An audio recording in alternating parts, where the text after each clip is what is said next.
Então, eu falei para vocês que ia começar hoje com aquela questão, né, da lista do tópico anterior, que era sobre a relação entre o setor privado nacional, o setor público e o setor externo, né, aquele equilíbrio entre os resultados de cada um dos setores. Isso eu vou começar por aí, porque também vai servir para essa parte da disciplina, né? Nesta parte da disciplina a gente vai ver um modelo que, além de o mercado de bens, como até agora, então, no modelo renda-gasto, a gente olhou muito para o equilíbrio entre a demanda agregada e o produto, ou o gasto, né, e a renda, como vocês queiram chamar, são equivalentes.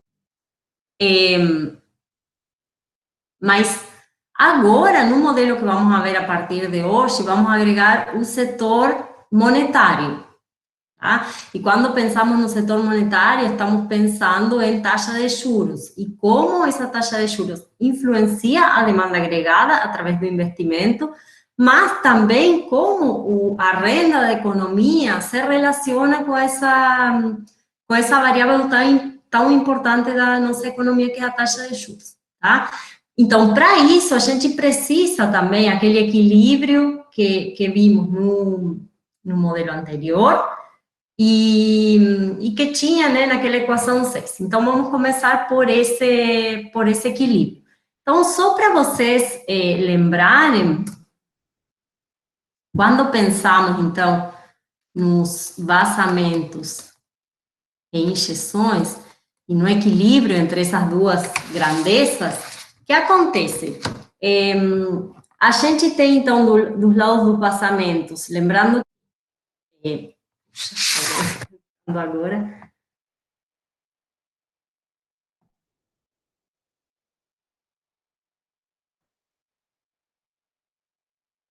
Então, lembrando que os vazamentos e as injeções que a gente coloca aqui, né?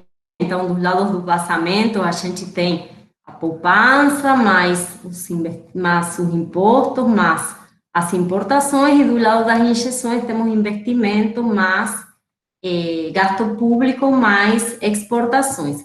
O que é importante para vocês lembrarem é que essa igualdade que a gente coloca aqui entre vazamentos e injeções é uma identidade. Por que uma identidade? Porque vem de uma condição de equilíbrio, tá? Então, sempre os vazamentos vão ser iguais às injeções, por definição, porque contabilmente a gente chegou a esse equilíbrio e, a partir desse equilíbrio, há uma identidade necessariamente entre os vazamentos e as injeções, tá? Então, vejam só, a partir desse equilíbrio que a gente coloca aqui, vamos a fazer o quê? Vamos a juntar o que pode ser considerado as variáveis correspondentes ao setor público, o que pode ser considerado setor privado e o que pode ser considerado setor externo. Então, vejam só, eu vou passar para o lado esquerdo o gasto público, vou juntar aqui com os impostos. Isso daqui, esse resultado, vai ser o quê? Vai ser a chamada poupança pública. Não necessariamente uma poupança, porque, na verdade, esse resultado pode ser negativo, de fato acontece, né? Muitos governos, o governo brasileiro não é exceção a esse fato, que, na verdade, a arrecadação de impostos, tá, é menor que o gasto público. Consequentemente, em lugar de ter uma poupança aí, temos uma despoupança, né? Um saldo negativo, chamado déficit orçamentário, tá? Mas tudo bem, juntamos as variáveis relacionadas ao setor público. Aí podemos juntar também, desse lado, as variáveis do setor privado. Por que seria o setor privado? Porque a gente considera aqui que essa poupança é a poupança das famílias. Lembram que as famílias decidiam quanto consumir e quanto poupar, tá? Então, é um resultado das famílias. E, por outro lado, temos um investimento, que é uma decisão das empresas, tá? Então, é um resultado do setor privado, podemos dizer, entre a família, porque a família também são donas do capital e, consequentemente, vão a decidir quanto investir ou não, tá? Então, essa é a poupança privada. Também aqui, podemos ter um resultado positivo, se a poupança é maior que o investimento, ou podemos ter um resultado negativo, tá? Mas vejam só, aqui já poderíamos fazer, assim, um primeiro pré-resultado se a gente não tem setor externo. Vejam que se não temos setor externo, a gente poderia colocar o seguinte, eu vou apagar aqui o mas,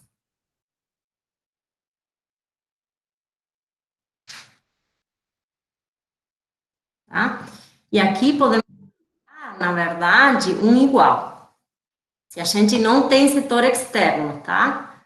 E por que eu vou colocar assim? Vou colocar... Puxa, tem muita gente entrando agora. Vou colocar assim, porque de fato a gente vai começar hoje a aula sobre um novo modelo que vamos estudar. Ai, gente, desculpem, mas tem pessoas entrando. Vamos a começar então o nosso modelo com essa igualdade entre o setor público e o setor privado sem setor externo, tá? Aqui também, se a gente não tem sem setor externo, ou seja, se temos uma economia fechada, se a economia é fechada, eu vou ter, na verdade, também uma identidade, só que sem um setor externo, tá? E aqui está mostrando, e fica mais claro, essa necessidade de que, se um dos setores está em desequilíbrio, então, por exemplo, o setor público está em desequilíbrio, eu tenho déficit orçamentário do setor público, tá? Os gastos públicos maiores que a arrecadação de impostos. O que vai acontecer? Alguém vai ter que financiar esse setor público, esse déficit. E quem vai ser que vai financiar? Vai ser o setor privado. Então, quando o governo tem déficit crescente, geralmente o que acontece? Ele precisa que o setor privado financie esse déficit. Fazendo o quê? Lançando títulos públicos. Então, títulos públicos, basicamente, é um empréstimo que o setor privado está fazendo ao setor público, comprando esses títulos públicos. E vejam que existe uma relação entre esses déficits públicos e a taxa de juros, como a gente vai estudar a partir de hoje. Por quê? Porque se o setor público precisa de financiamentos crescentes, ele vai precisar também pagar cada vez mais para o setor privado para tomar esses empréstimos do setor privado. Consequentemente, vai ter que pagar taxas de juros maiores. E, de fato, no Brasil, a gente teve período com taxa de juros Selic, que é a taxa básica da economia, a gente vai ver isso na próxima aula, bastante altos, de 14%, de mais de 10%. Tá? E por que acontecia isso? Porque é uma necessidade do setor público de captar financiamento. Tá? E esse financiamento vem justamente daqui, do setor privado, tá? Da poupança das famílias e de empresas que, dada que a taxa de juros está tão alta, em lugar de investir, tá? Também podem até optar, então, por financiar o setor público. Tá? Mas agora vamos a voltar ao caso em que temos um setor externo, tá? Aí, então, teríamos, de novo, E menos G mais S menos I, e vamos a colocar do outro lado, do lado direito, o resultado do setor externo, tá? Aqui, chamamos o resultado entre exportações e importações de exportações líquidas, tá? O resultado, exportações líquidas, que vão ser, então, o resultado da balança comercial entre exportações e importações, certo? Então, vejam só. Quando, né, eu considero, então, a economia aberta,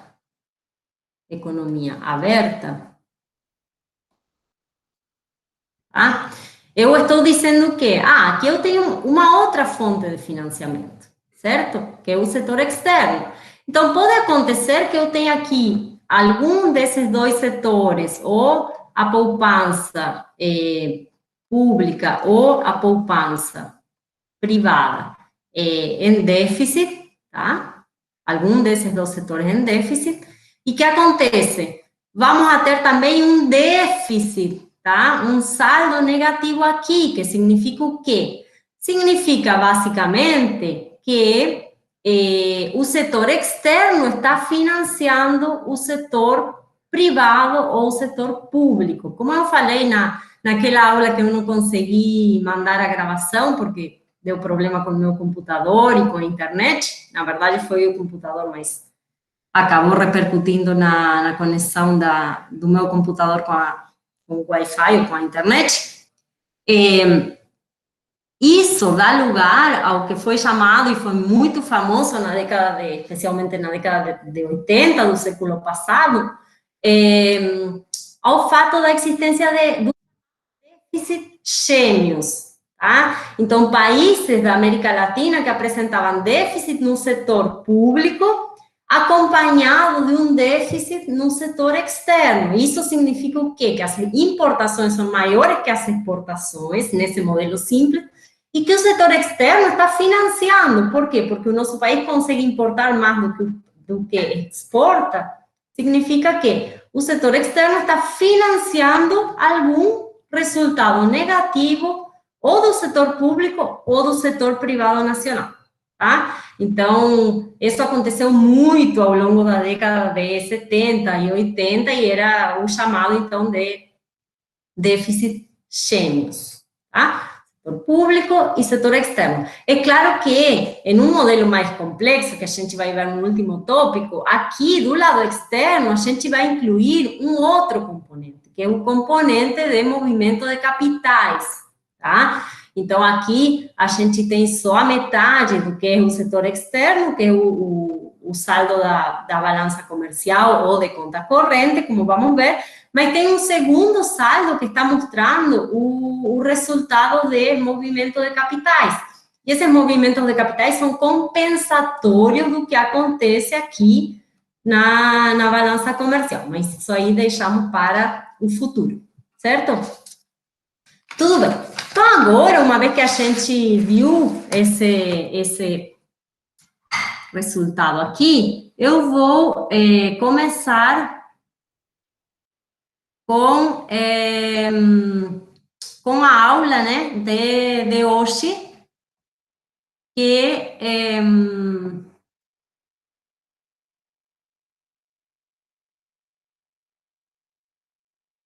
aí, para aqui, permitir. Então, vamos a começar agora com o nosso novo tópico.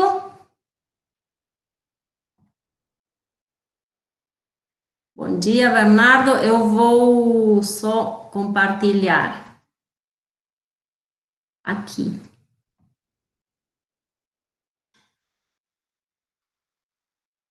Apresentação e vamos a começar, então, com o nosso novo tópico, tá? Então, esse modelo aqui, que vamos a ver a partir de agora, é um modelo muito, muito, muito utilizado na macroeconomia. Até pouco tempo atrás, era um modelo básico, tanto da macro 1 quanto da macro 2.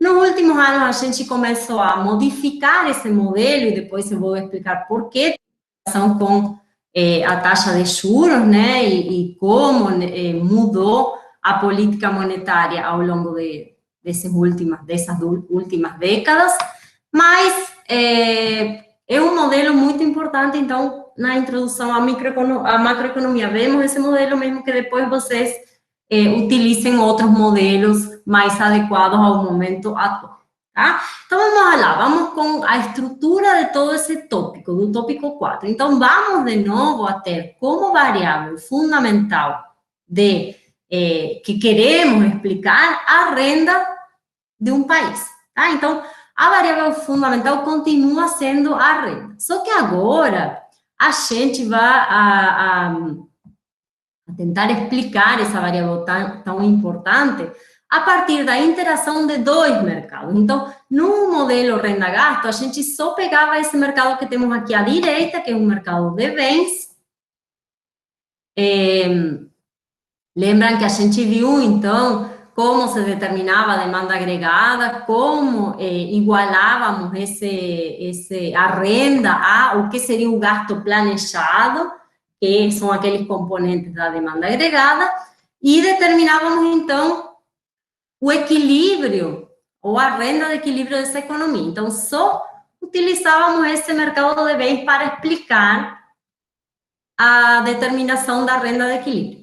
Porém, nas economias, existe um outro mercado que é muito importante, que é o chamado mercado de ativos, que é um mercado financeiro ou mercado monetário.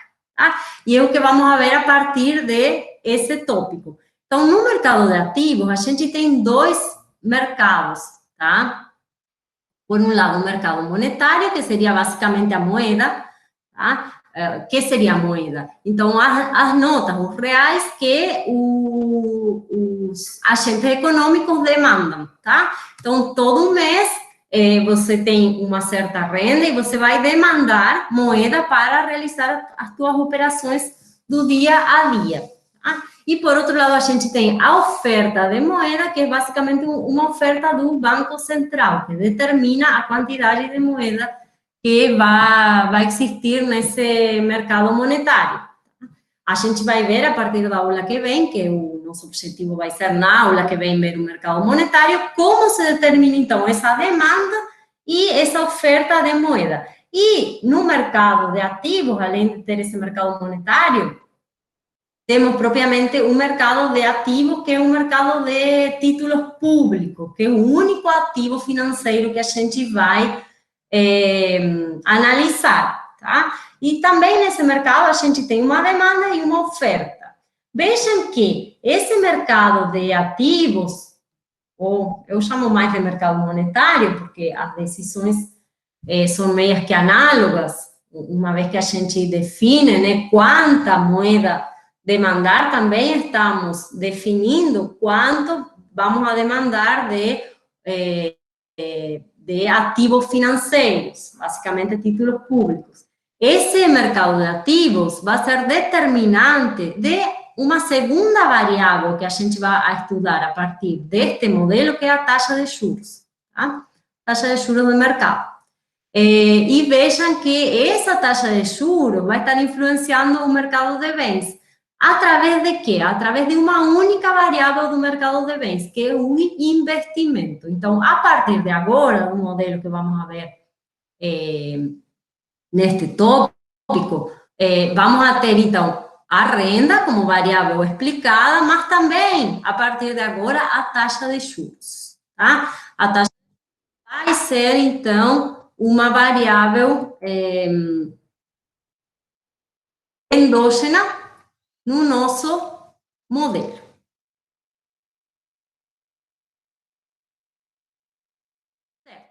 E eu coloquei aqui a estrutura do tópico 4, mas na verdade também a estrutura do tópico 5, porque no tópico 5 a gente vai incorporar as análises de como, através da política monetária e a política fiscal, esses mercados são influenciados, tá? Então, a política monetária, eu deveria colocar aqui também uma seta que vai de política monetária para taxa de juros, tá? Mas tudo bem, podemos pensar que a política monetária vai afetar através das suas decisões, e a gente vai ver quais são as diferentes tipos de política monetária que o Banco Central tem, tá? Vai afetar o mercado de ativos, e esse mercado de ativos acaba influenciando a taxa de juros. E, por outro lado, a gente tem a política fiscal, que vai estar influenciando diretamente o mercado de bens e indiretamente a renda, como a gente já viu um pouco no tópico anterior, né? Política fiscal, basicamente, as decisões do governo sobre o gasto público e sobre todo o sistema impositivo, todo o sistema de impostos, tá? Mas vejam só, a partir da década de 90, a taxa de juros passou a ser uma variável exógena, Tá? Vejam que aqui, no nosso modelo, ela passa a ser uma variável endógena, determinada dentro do modelo, como a gente vai ver agora. Mas, a partir da década de 90, em todos os países do mundo, os bancos centrais mudaram de objetivo. Então, antes o objetivo era a oferta monetária, diferentes agregados monetários, como a gente vai ver. Mas como esses bancos centrais tinham cada vez menos influência nos agregados monetários, isso aconteceu por quê? Porque o sistema monetário ficou cada vez mais bancarizado e a influência maior sobre a oferta monetária, como a gente vai ver através do multiplicador monetário, passou a ser muito mais do mercado, através da interação do banco com o consumidor, que do Banco Central. Então, o Banco Central começou a operar ou a ter como variável objetivo básica para o controle da inflação e para também o controle do nível da renda, a taxa de juros. Tá? Então, esse modelo teórico que a gente analisa, não mostra totalmente o que está acontecendo hoje com os bancos centrais e a interação entre o Banco Central e a taxa de juros e a renda da economia, tá? Mas, claramente, é um modelo que a gente tem que estudar, porque é um modelo que explica muitas coisas e a taxa de juros que é determinada pelo Banco Central é a taxa de juros básica, a Selic, no caso do Brasil, mas não necessariamente a taxa de juros de mercado é igual à taxa de juros Selic. A gente sabe que a taxa de juros que, por exemplo, se tomamos um empréstimo bancário ou se compramos algum bem e pagamos, né, em vários anos, como, por exemplo, um crédito hipotecário ou a compra de um bem durável mais importante, a taxa de juros que vamos a pagar é bem diferente, bem maior da taxa de juros básica da economia, que é a Selic. Consequentemente, a taxa de juros é uma taxa de juros que é a mais de todas as outras, porém tem uma influência também do mercado na determinação final das taxas de juros. Certo. Então, o nosso modelo, que a gente vai começar a ver a partir de hoje, então, que mostra essa interação entre o mercado de bens e serviços e o mercado monetário, é chamado de modelo ISLM. Então, a gente vai ver que esse IS, que é o componente que vamos analisar a partir de hoje, vem ou está determinado a partir do equilíbrio entre investimento e poupança, o S vem de poupança, de saving, e o LM vai ser o equilíbrio do mercado monetário, tá? E quando juntamos as duas coisas, tá? O mercado de bens e o mercado monetário, vamos a ter, então, tanto a renda quanto a taxa de juros de equilíbrio. Então, vejam só, a definição de IS. IS vai ser uma linha, como a gente vai ver, uma curva, uma relação que vai estar mostrando diferentes níveis de renda e taxa de juros, o I aí é taxa de juros, que vão equilibrar o mercado de bens e serviços. E depois a gente vai ver na próxima aula a LM, que vai ser, então, uma relação que mostra diferentes taxas de juros e renda, ou seja, combinações de renda e taxa de juros que equilibram o mercado monetário. Depois a gente vai juntar as duas coisas e vamos a ter, então, um nível de renda e um nível de taxa de juros de equilíbrio, e esse equilíbrio vai significar um equilíbrio nos dois mercados, no mercado de bens e no mercado monetário ou mercado de ativos. Gente, alguma pergunta até aqui? Eu vou dizer uma coisa para vocês. Tudo que a gente vai ver a partir de agora, então, tópico 4, 5 e 6, está baseado no modelo ISLM. Então, a gente tem que entender desde o início, porque facilita muito a vida de vocês se vocês já começam entendendo a partir de agora, certo? Então, assim, qualquer dúvida que vocês tiverem, vocês me perguntam. Outra coisa, tem um único capítulo que eu coloquei para vocês nesse tópico, tá? Que é o capítulo 10 do livro Macroeconomia de Dornbusch, tá? Então, assim, eu fiz uma reestruturação de todas as minhas apresentações, baseando-me naquele livro, tá? Para usar as mesmas notações do livro, para vocês não ter dificuldades na leitura do livro, tá? Então, assim, vou colocar aqui a bibliografia, título 10.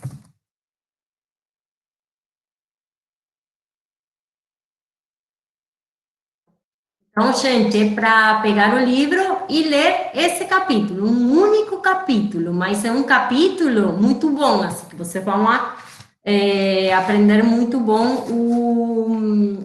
bem toda essa primeira parte, tá?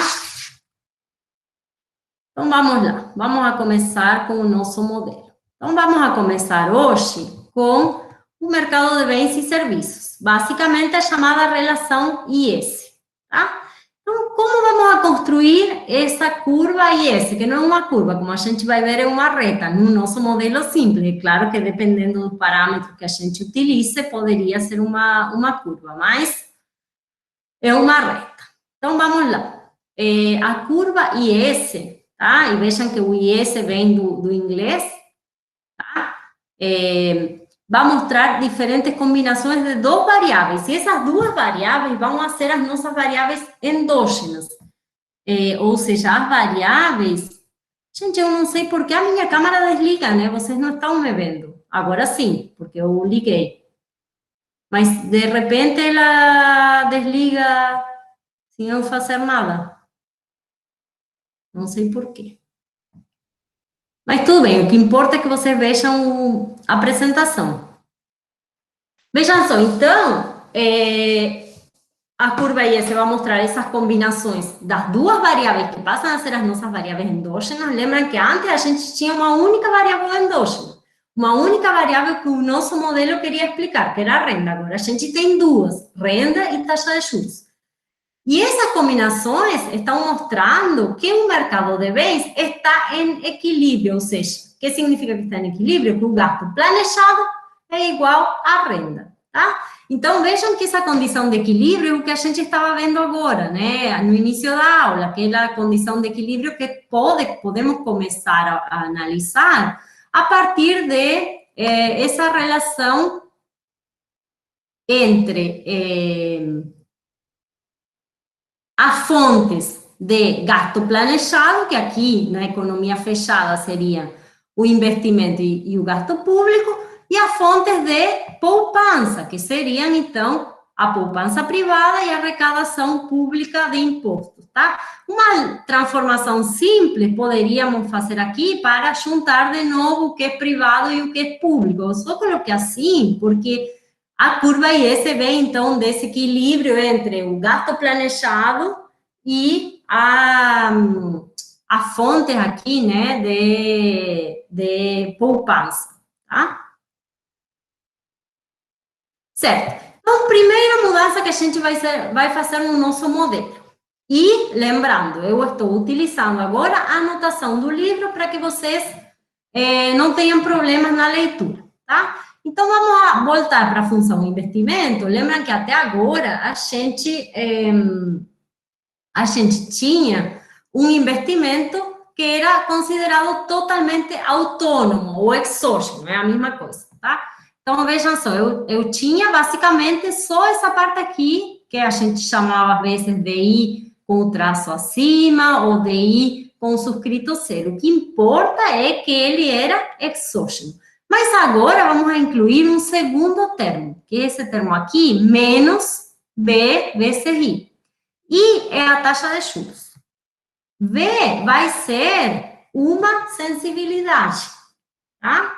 Lembram que a gente tinha, por exemplo, a propensão marginal a consumir, que mostrava a sensibilidade que o consumo tinha ante uma variação da renda, tá? Então, por exemplo, se eu tinha 0,8, isso significava o quê? Significava que, ante uma mudança da renda de R$ 1, o gasto de consumo aumentava 0,80 centavos. Uma sensibilidade, quanto maior seja essa sensibilidade, maior vai ser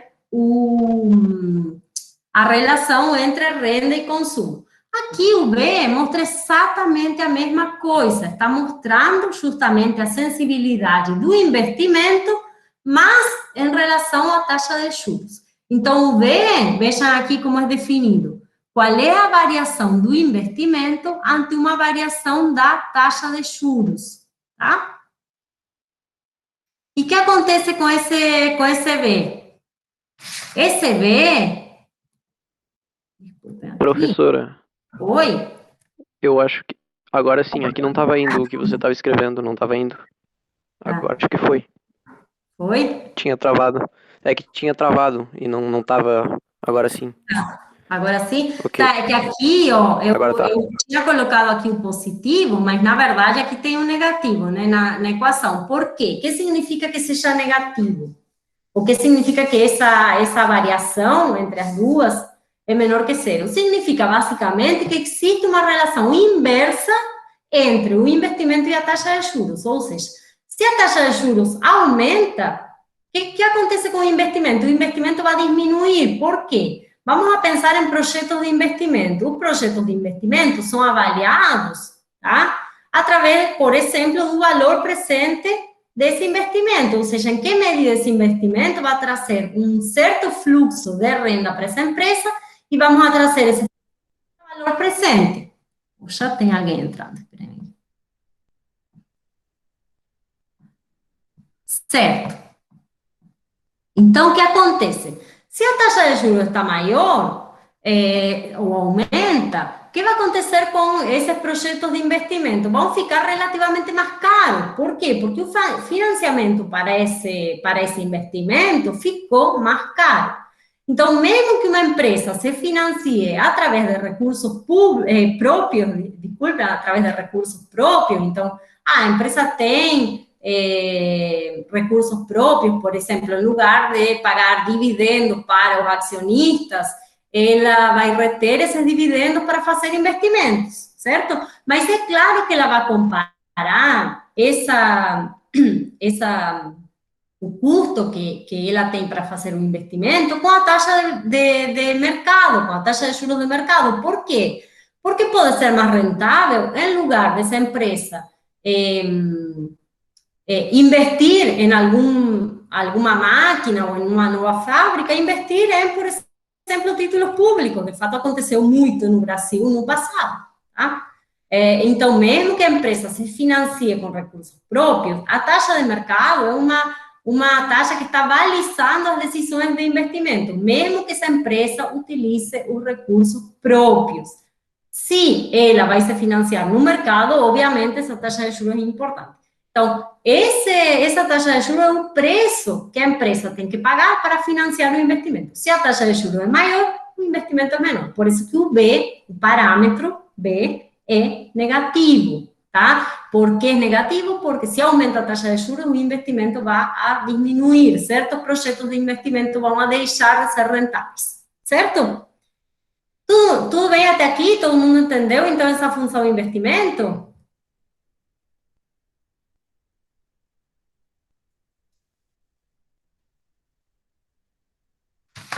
E aí, gente?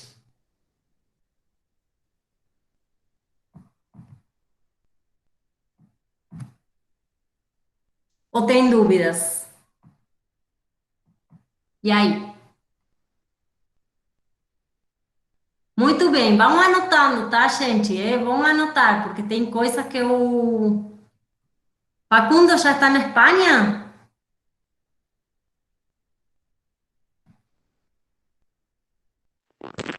Deu errado a viagem, não deixaram sair. Não Ah, deu mas certo. pensei que não deu certo. Fecharam tudo. É Agora eu não claro, sei. né? Também aqui no Brasil a situação está tão complicada que é Tá difícil. difícil. Certo, gente. Então vamos continuar aqui, se todo mundo entendeu. Certo. Então vamos a ver graficamente como podemos desenhar essa função investimento. Então, de novo, que temos no eixo horizontal a nossa variável de interesse, né? Que é a nossa variável endógena agora. Por quê? Porque agora o investimento está dependendo de uma variável, que é a taxa de juros. E a taxa de juros vai estar aqui no eixo vertical. Então, vejam que eu desenhei um investimento com uma inclinação que está mostrando o que essa inclinação negativa da função investimento. Está justamente mostrando esse menos B, ou seja, esse parâmetro que me diz que quando a taxa de juros, se a taxa de juros aumenta, o investimento vai a diminuir. Se a taxa de juros diminui, tá? O investimento vai a aumentar, tá? Então, esse parâmetro está mostrando a variação do investimento em relação à taxa de juros. Então, vejam só. Essa linha de investimento vai estar mostrando diferentes combinações de taxa de juros e investimento. Se a taxa de juros é alta, o que vai acontecer? Se essa taxa de juros é alta, eu vou ter... vamos a pensar, se estou aqui, vou ter um investimento baixo.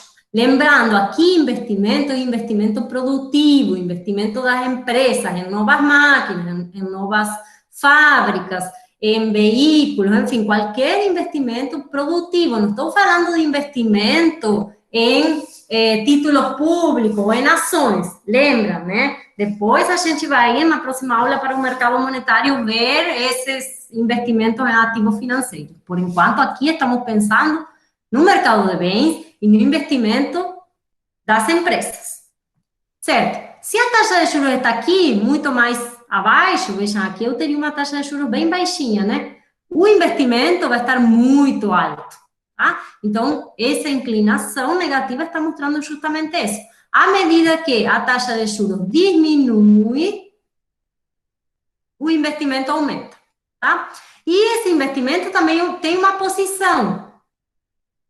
Essa posição, tá? Então, o investimento pode estar aqui, ou pode estar mais para cima, ou pode estar mais para baixo, e vai depender de quê? Então, por um lado, é claro, da inclinação, porque a posição ela pode ser mais inclinada, menos inclinada, dependendo, então, dessa relação entre taxa de juros e investimento. Por outro lado, que ela esteja mais para a direita ou para a esquerda, vai depender, basicamente, do nível de gasto com investimento autônomo. Tá? Então, se o investimento autônomo é maior, vou estar para qualquer, não importa qual seja a taxa de juros, toda a minha linha de investimento vai estar mais à direita. E se o investimento autônomo é mais baixo, toda essa linha de investimento vai estar para a esquerda. Então, independentemente de qual seja o nível de taxa de juros, o investimento vai ser menor. O que significa investimento autônomo aqui? Então, investimento autônomo significa a parte do investimento que não depende da taxa de juros. Por exemplo, uma variável que influencia muito, e a gente simplifica aqui a função investimento, é a renda. Então, se a renda de uma economia aumenta, obviamente o investimento vai aumentar. Por quê? Porque as empresas veem oportunidades de um mercado maior, novas pessoas que estão entrando nesse mercado. Mas aqui simplificamos, então isso estaria dentro do investimento autônomo.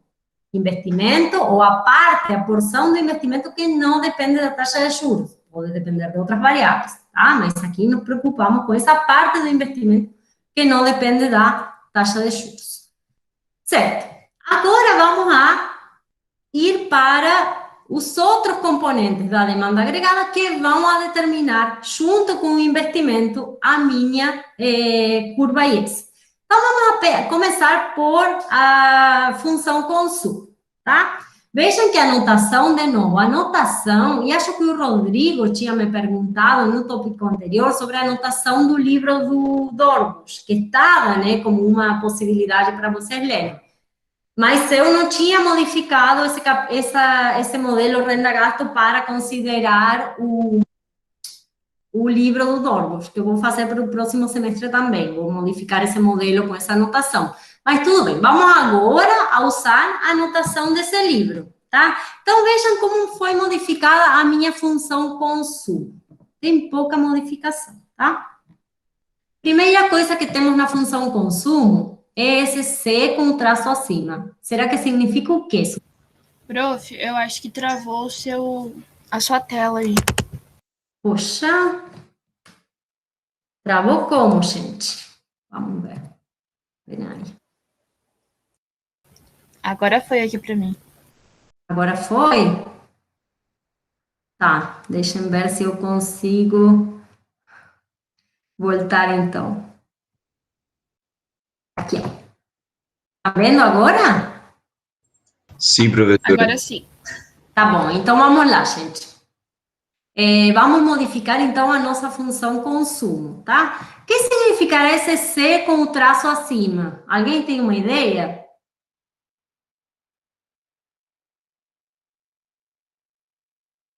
O que será? Esse C com o tracinho. Isso, consumo autônomo. Muito bem, Tawine. Consumo autônomo, tá? Então, é aquela parte do consumo que não depende da renda, certo? Como antes, não modificou nada, só que antes era C subscrito zero, agora não. Depois temos um segundo termo aqui, que o Dormo já agregou, e eu acho importante agregar, que é o C minúsculo, que significa propensão marginal a consumir, vezes TR. O TR são as transferências públicas a famílias, tá? Então, o que me está dizendo isso aí? Está dizendo o seguinte, o consumo depende também das transferências públicas. De fato, o consumo agregado de um país depende dessas transferências. Então, em um país como o Brasil, o Bolsa Família, que é um programa, que é um exemplo de transferência do setor público para o setor privado, tá? Vai estar influenciando esse consumo, porque, de fato, é uma porção importante de todo o consumo de um país, especialmente no Brasil, por exemplo, um componente importante, tá? Então, vejam só, o que me está dizendo esse segundo termo é que o consumo depende, então, das transferências multiplicadas pela propensão marginal a consumir. Significa, basicamente, que as pessoas recebem a transferência, por exemplo, uma família recebe o Bolsa Família, tá? E vai consumir uma proporção desse Bolsa Família, dado por quê? Dado por esse C. É óbvio que, no caso do Bolsa Família, a propensão marginal a consumir vai ser igual a 1, porque o valor do Bolsa Família é tão baixo que eu duvido que alguém consiga poupar alguma coisa desse Bolsa Família, né? Obviamente. Mas tudo bem, temos que colocar a propensão marginal a consumir aí, porque em outros países, por exemplo, essas transferências podem ser de um tamanho maior. Então, o governo dos Estados Unidos está fazendo uma transferência atualmente, está mandando cheques para famílias de mais de $1.000 para cada família, e não necessariamente as famílias vão gastar totalmente essa transferência. Sim, Gilberto, totalmente. O salário mínimo brasileiro é um salário que coloca uma família na pobreza, na verdade, porque quem é que consegue poupar com o salário mínimo? Mal dá para um mínimo de subsistência, né? Mas tudo bem, por isso que a propensão marginal a consumir em países pobres ou em países em desenvolvimento, para não falar países pobres, porque a gente tem que ter essa visão de que estamos em desenvolvimento, um dia, né? Um dia vamos nos desenvolver. A propensão marginal a consumir nesses países é mais elevada, justamente pelo que o Gilberto está falando. O salário da maior parte das pessoas é tão baixo que mal dá para poupar. Então, a propensão marginal a consumir vai estar muito perto de 1, tá? Na média. Por quê? Porque mesmo que existam famílias que têm uma renda alta, que têm uma propensão marginal a consumir menor, porque não precisam consumir a qualquer aumento que tenham da renda, a maioria das pessoas não consegue poupar, e a propensão marginal a consumir vai ser altíssima, tá? Certo, mas tudo bem. Se essa propensão marginal a consumir está perto de 1, tudo bem, o consumo vai depender quase que, ou vai aumentar ante qualquer aumento das transferências, no total, no 100% do aumento da transferência, se esse C é igual a 1, tá? Tudo bem. Eu até tinha colocado aqui, mas não vou abrir porque vai ficar muito tarde, o o Bolsa Família de Floripa, que a gente sabe que Florianópolis é uma ilha em vários sentidos, né? Além de ser uma ilha geograficamente falando, também é uma ilha no sentido de diferença em termos de bem-estar da população quando comparado a outros lugares do Brasil, né? Por exemplo, o nível de renda. Mas quando a gente olha para os dados do Cadastro Único para Programas Sociais de Florianópolis, a gente vê que tem muitas famílias inscritas mesmo em Florianópolis, né? Tem mais de 35 mil famílias nesse Cadastro Único, tá? E tem mais de 8 mil famílias, e esses são dados de início de 2021, mas pode ser que tenha aumentado. Tem mais de 8 mil famílias, tá?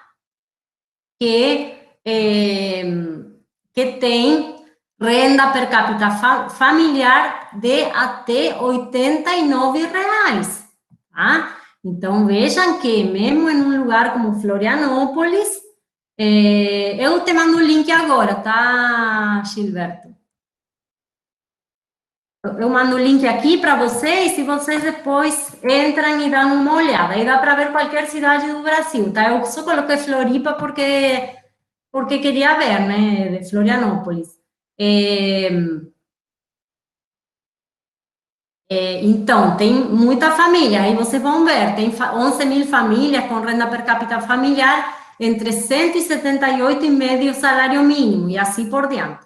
Então, assim, essas transferências são importantes. Eu achei legal incluir porque é parte, né, do consumo, e é parte importante. E por último, a gente tem aqui, né, no último termo da função de consumo, vou colocar aqui o número 2, porque eu não numerei, né, essa equação. Aqui temos o quê, gente? Aqui temos, então, a propensão marginal a consumir vezes 1 menos T, a renda, que é aquela parte de consumo que depende da renda disponível. Lembrando que temos que descontar os impostos, tá? Então, basicamente, o que mudou na função de consumo é agregar aquela porção de consumo que depende das transferências, só isso. Certo, então agora vamos a fazer o quê? A gente tem a função investimento, a gente tem a função consumo, e vamos a chegar nessa função aqui, que se chama demanda agregada, tá? Então, eu vou ter que voltar para eu agora vou compartilhar a tela para não estar mudando tudo. Compartilhar. E agora vamos, então, para o meu quadrinho aqui, para chegar nessa função de demanda agregada, tá? Então, vamos lá, gente. Demanda agregada, como antes, a demanda agregada, que vai servir como base para chegar à nossa função IS, vai ser basicamente o quê? Vai ser a soma de consumo mais investimento mais gasto público. No livro do Dorbush, ele inclui as exportações líquidas, mas nele não fala nada nesse capítulo sobre o setor externo, então eu não vou incluir, vamos incluir depois no tópico 6, tá? Mas, certo, então a demanda agregada vai ser igual a consumo.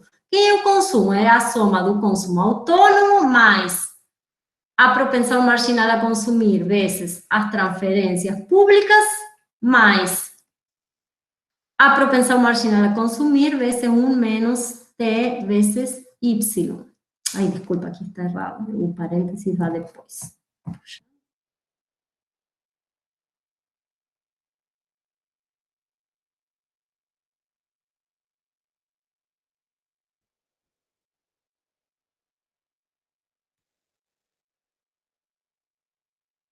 Ou tem alguém entrando?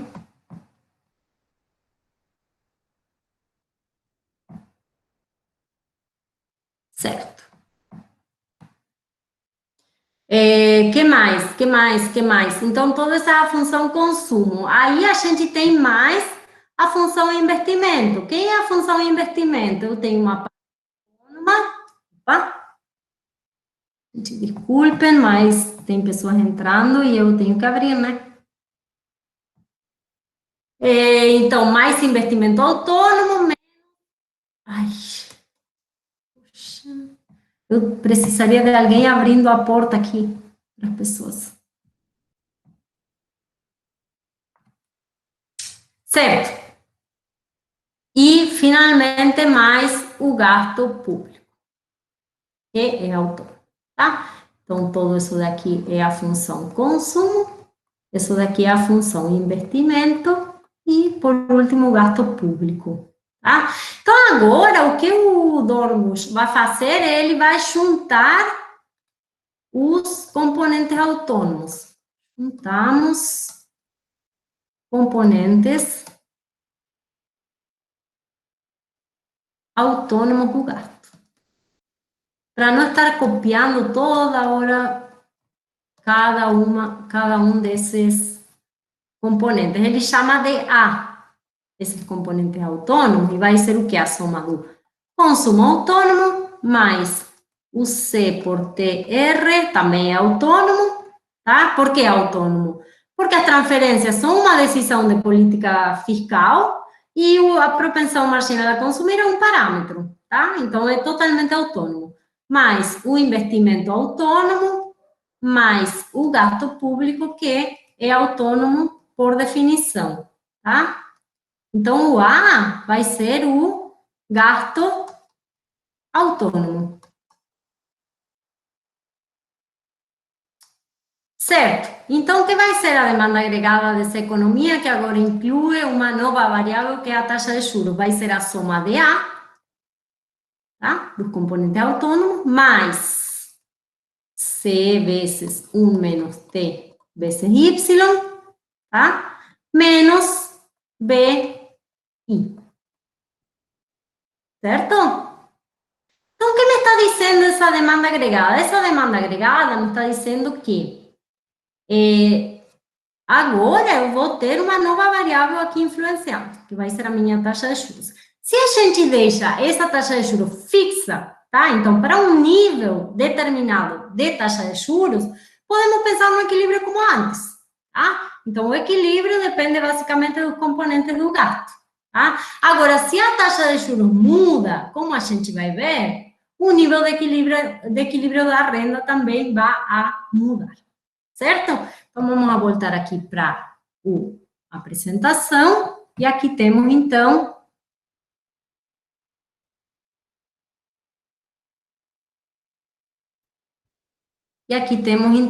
a nossa demanda agregada, então, componente autônomo, componente que depende da renda e componente que depende da taxa de juros.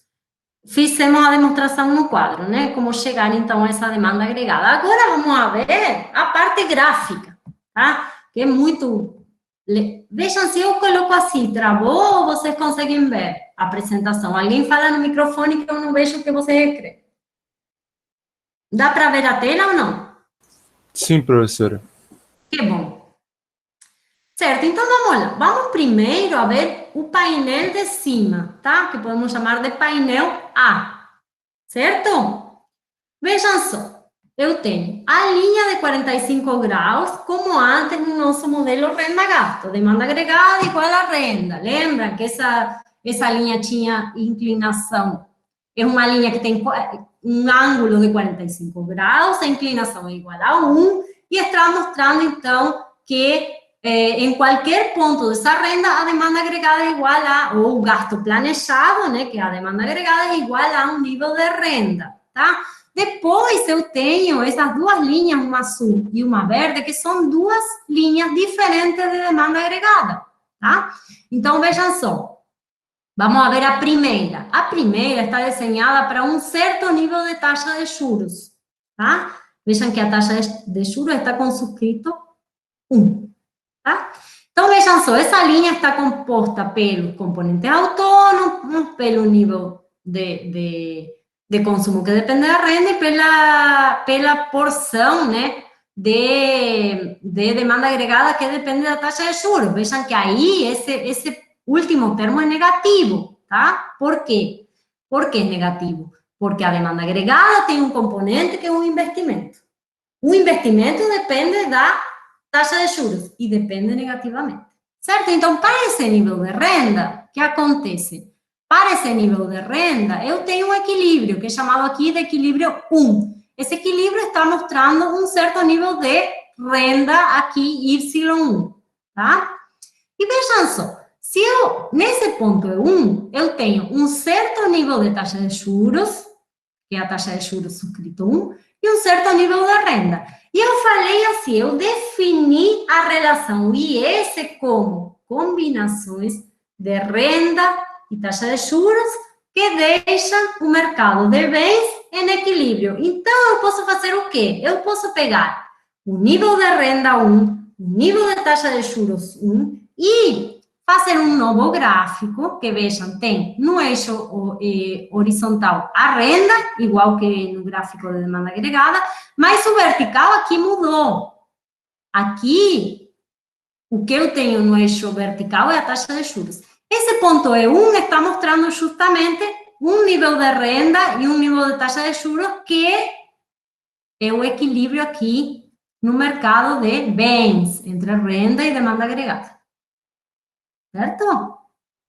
Agora, se eu quero desenhar outro ponto da minha relação IS, eu tenho que fazer o quê? Tenho que modificar a taxa de juros. Então, vejam só, eu passei para uma taxa de juros chamada de I subscrito 2. Essa taxa de juros vai ser maior ou menor?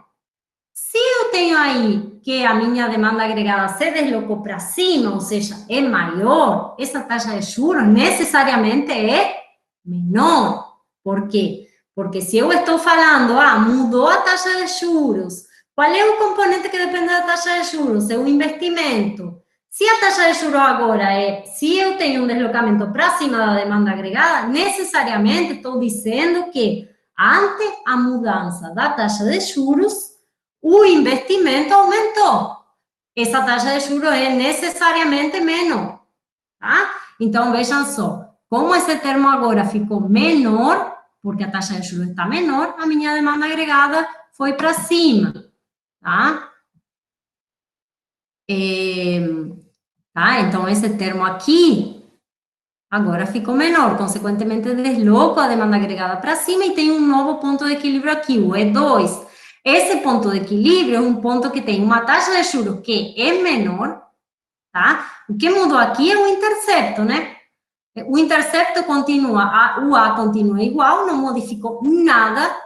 O que modificou é esse termo que é negativo, porém agora é menor, porque a taxa de juros é menor. Consequentemente, mudei o intercepto, foi para cima.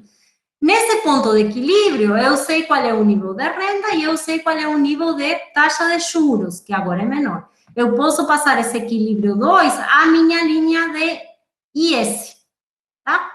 Nível de renda maior para um nível de taxa de juros menor, tá? Então, a IS mostra justamente combinações, diferentes pontos de taxa de juros e de renda que deixam o meu mercado de bens em equilíbrio, porque vejam que o painel A está mostrando pontos de equilíbrio. Eu poderia desenhar inúmeras novas relações de demanda agregada para diferentes níveis de taxa de juros.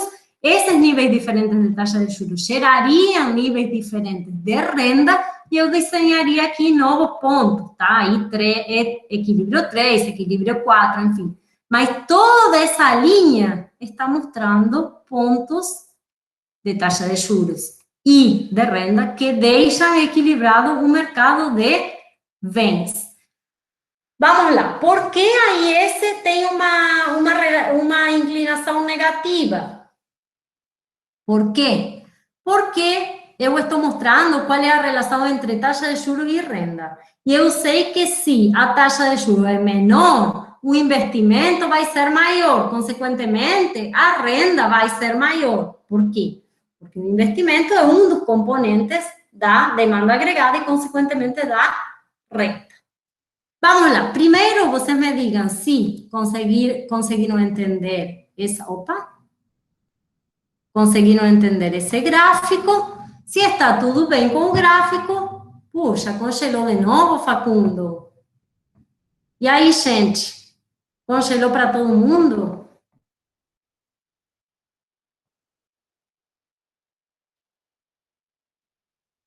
Não. Para a Taline, não. Todo mundo entendeu, então, o gráfico ou não?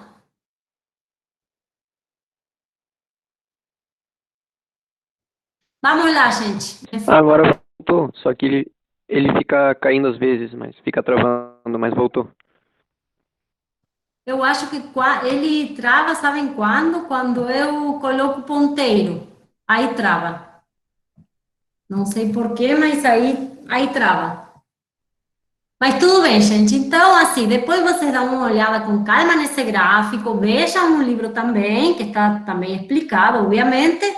E agora vamos a fazer o quê? Vamos a passar da demanda agregada para a equação que define a IS, tá? Porque tudo bem, a demanda agregada, de novo, está mostrando, então, pontos, né? O níveis de renda e taxa de juros, mas eu quero, então, com a IS, colocar a renda em função da taxa de juros, tá? Vamos fazer isso. Certo. Vou apagar todo aqui. Vou mudar a cor aqui. Certo. Então, como chegamos na equação que define a IS? Vamos lá. Então, de novo, partimos do equilíbrio entre renda e os componentes do gasto, tá? Componentes do gasto eram basicamente a parte autônoma, o A, mais a parte que depende da renda disponível, né? Por isso que eu coloco aqui os impostos, e a parte que depende da taxa de juros, tá? Agora eu vou fazer o quê? Eu vou fazer o que a gente fazia quando determinávamos um nível de equilíbrio.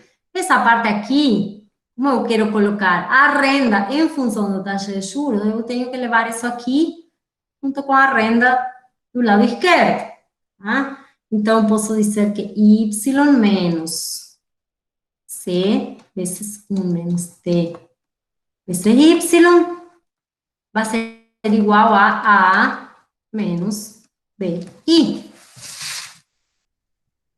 Ou eu posso dizer que Y menos, distribuindo aí o C vezes Y menos CTY igual a A menos BI, ou posso dizer que 1 menos C menos CT vezes Y é igual a A menos BI, tá? E agora eu posso, então, construir o meu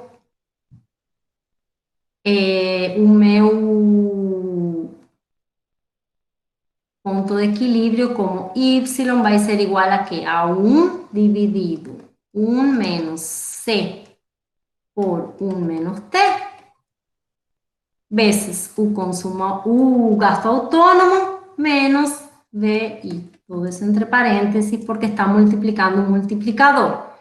O Dornbusch vai chamar o multiplicador, aqui, ele vai chamar o multiplicador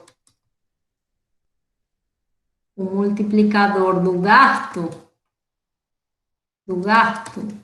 como alfa X, tá? Então, esse alfa X vai ser igual a 1 sobre 1 menos C por 1 menos T, e, consequentemente, a minha IS vai ser dada por a relação Y igual a alfa, ou seja, o multiplicador, vezes o gasto autônomo menos VI. Certo? Se eu quero ver a inclinação da IS, eu estou em uma reta, né? Estou desenhando uma reta que está mostrando a relação entre, vamos voltar aqui para o gráfico, tá? Vejam só. Ó, aqui. Vejam só. A curva IS, então,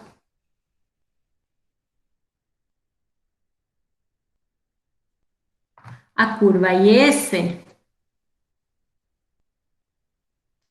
está mostrando relações entre renda e taxa de juros. Então, a inclinação está basicamente mostrando essa relação de variação entre quê? Entre a renda e a taxa de juros, tá?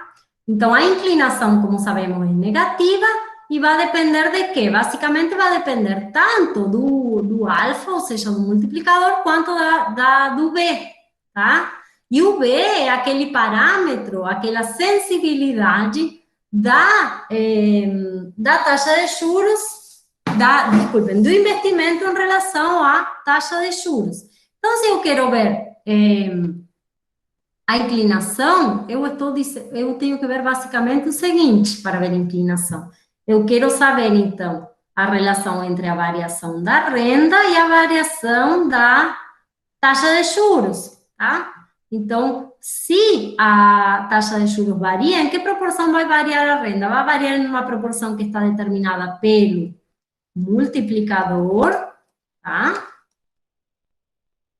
Vezes menos B pela variação da taxa de juros, tá? Só que desaparece na inclinação, porque não nos interessa. A inclinação está mostrando justamente variação de Y em relação à variação da taxa de juros, tá?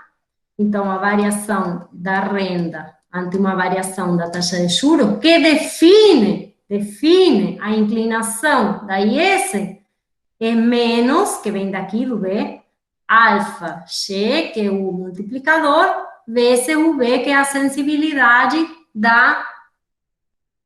do investimento em relação à taxa de juros. Tá? O que significa isso? Significa, basicamente, que a IS vai ser mais plana quanto maior seja o valor de B e maior o multiplicador. Por quê? Porque se ela é mais plana, significa que se eu tenho uma mudança, uma certa mudança, então, seja do gasto autônomo ou seja da taxa de juros, maior vai ser o efeito sobre a renda, tá? Então, as duas coisas determinam essa inclinação. O B, que é a sensibilidade do investimento em relação à taxa de juros, e o alfa, que é o meu multiplicador, tá? Analogamente, eu posso dizer que quanto menor for a sensibilidade do gasto com investimento em relação a essa taxa de juros, e quanto menor o multiplicador, mais inclinada será a curva, tá? Então, se é menor o multiplicador ou se é menor a sensibilidade, qualquer variação que eu tenha, seja no investimento, ou na verdade, seja na taxa de juros, menor vai ser o efeito final sobre a minha renda. Certo, gente? Tudo bem até aqui? Estamos indo?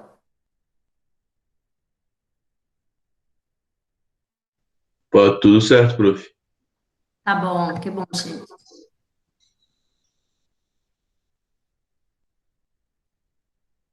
Certo. Segundo e último, né? Última coisa que a gente vai ver na aula de hoje é o seguinte: de que depende a posição da curva IS, tá? Posição e deslocamento também, tá? Lembrando que a posição está determinada sempre por o que acontece com o meu gasto autônomo, tá? E aí a gente tem vários componentes do gasto autônomo que vão estar aqui determinando a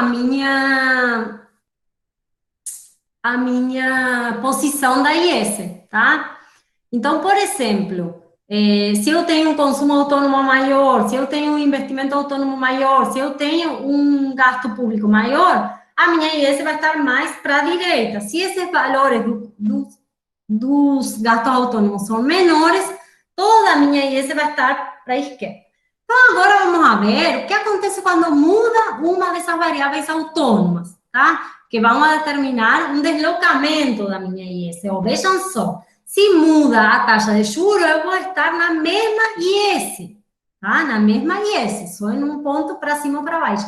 Agora, se muda algum componente autônomo, por exemplo, o gasto público, eu vou ter um deslocamento da minha relação IS, tá? Então, por exemplo, vamos analisar o que acontece quando o gasto público aumenta. Se o gasto público aumenta, a gente sabe que a renda vai aumentar em uma proporção dada por quê? Pela variação desse gasto público vezes o alfa aqui, o alfa X, faltou o X aqui, né? Colocar. Então, depende do multiplicador e do... Compliquei aqui, hein?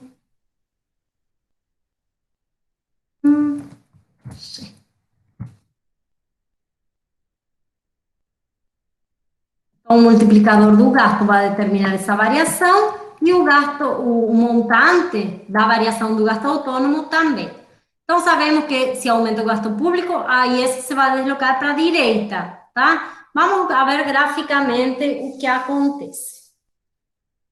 Então, graficamente, gente, vamos a ter o quê? Vamos primeiro, então, para o mercado de bens aqui, relação entre renda e demanda agregada, ou renda e gasto, de novo. Linha de 45 graus está mostrando pontos de equilíbrio entre demanda agregada e renda, são pontos em que as duas são iguais. Eu tenho, então, uma primeira aqui, tá? Para a linha azul, a minha primeira demanda agregada. Vejam que ela está desenhada para uma certa taxa de juros que chamei de I subscrito 1. E temos um ponto de equilíbrio que define aqui um ponto de equilíbrio na linha IS, essa aqui de baixo, tá? Eu poderia trocar a cor dessa aqui, né, para que fique mais diferente.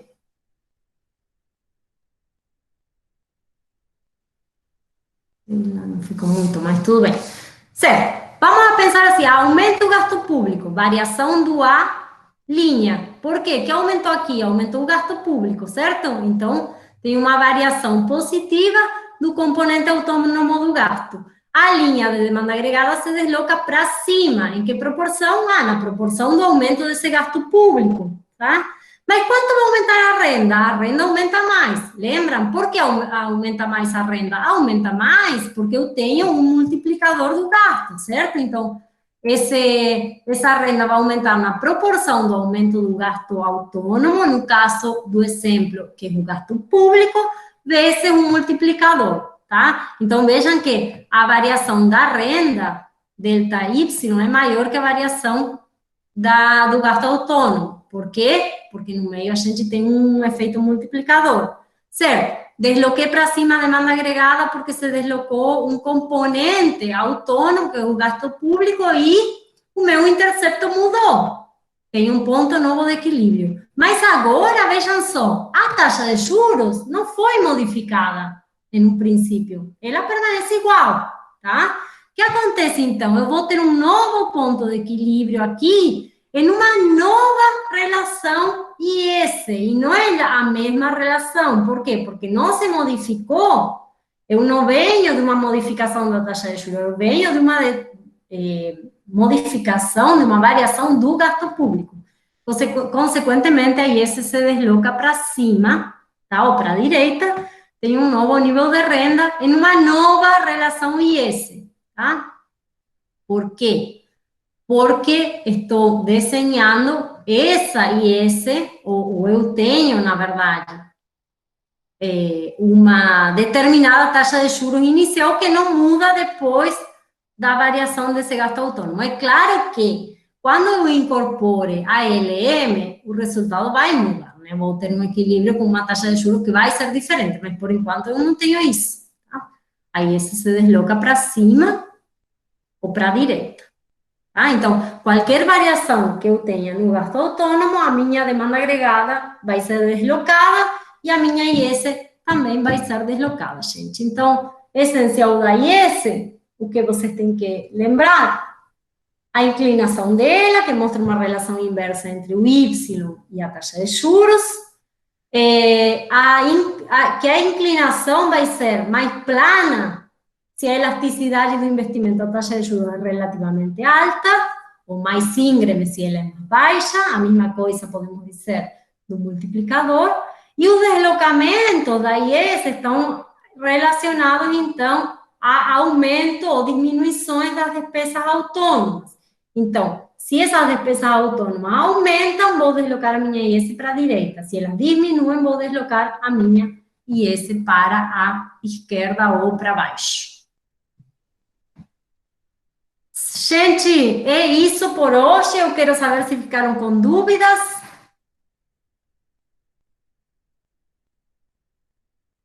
Não, Ana, na verdade eu decidi modificar nesse semestre, tá? Por quê?